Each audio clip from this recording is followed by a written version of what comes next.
Sir, आता नुकतंच मुलं AIBच्या परीक्षा पास झाल्या आहेत, तुम्ही त्यांना काय सांगणार?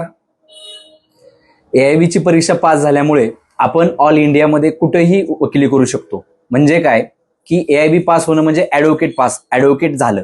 त्याच्यामध्ये आपण कुठल्याही स्टेटमध्ये जाऊन वकिली करू शकतो आणि अशा AIB होणाऱ्या मुलांनी चांगल्या ठिकाणी व्यवस्थितरित्या अभ्यास करून, व्यवस्थित सिनियर जॉईन करून किंवा स्वतः जर सेल्फ तयारी असेल तर स्वतः वकील स्टार्ट करून आपला वकील व्यवसाय देशामध्ये कुठेही चालू करावा. सर, आता AIB परीक्षा पास झाल्या पोरांनी फेसबुक, व्हॉट्सअप, इंस्टाग्रामवरून त्याची मार्क मेमो, लिस्ट, पासआउट हे सोडलेलं आहे, त्याचा गैरवापर होऊ शकतो का?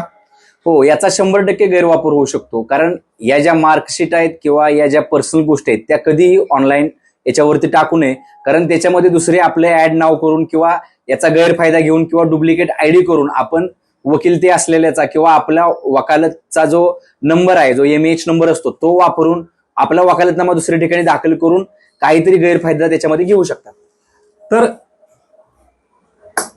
तर येड्यांनो, तुम्ही विचार करा, तुम्ही जे पासआउट झालेत, आत्ताच वकिली व्यवसायात आले आणि ते टाकून दुसऱ्या जे डुप्लिकेट वकील असतात त्यांचा फायदा करून देऊ नका. धन्यवाद.